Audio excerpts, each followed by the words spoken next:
Hi everyone, my name is Shireen, and today I just simply want to touch on 4 things that you should not do when discussing with the other parent what a parenting schedule looks like for your children. 1. When you're discussing a parenting schedule, do not involve the children. As tempting as it might be and as sometimes obvious it seems that children should be involved in making decisions, that is not appropriate.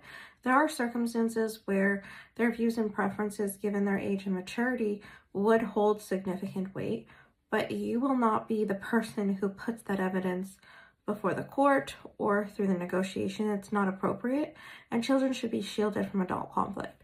There also might be, an avenue and a more appropriate way with you and your partner to discuss, what a schedule might look like with the children. So for example, if the children are, maybe 16, 17 years old, that you may want to have that conversation again with the agreement of the other spouse, and doing it in a very controlled way, because it is very difficult for children to be, in the middle of a party separations in general, let alone now having to be in the middle of adult affairs and adult conversations, because that's what these are. These are adult conversations, even though they directly impact the children.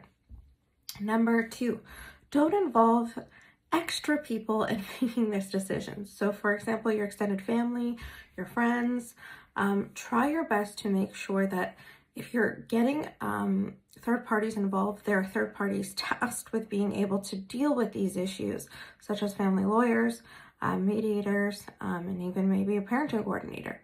But, I've seen situations of relationships being permanently harmed in the process of, this battle between, them being involved in, the conflict.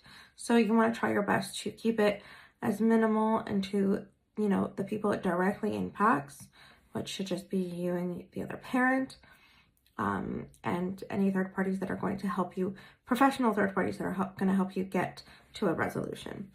And number 3, don't be unrealistic about your parenting schedule.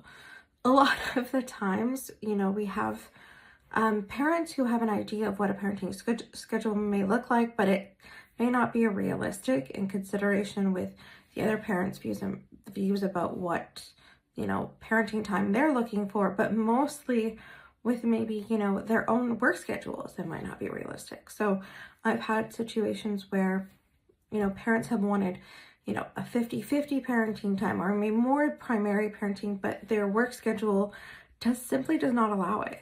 They're working overnight, so they're not available to do pickups and drop-offs without the assistance of the other party. So you have to be realistic about, okay, if your spouse is no longer with you or the other parent's no longer in the equation to assist you on your parenting time, how are you going to be able to maneuver and manage that parenting schedule? And last but not least, do not be so close-minded about what a schedule can look like. There are lots of creative ways on getting to a schedule that makes the most sense for your family, because your family is unique. You're not just a copy, cut, paste of every other situation. You can't just throw a schedule and hope that it fits. Each of you come with your own unique set of factors, your own work schedules, your own work environments, your geographical distance.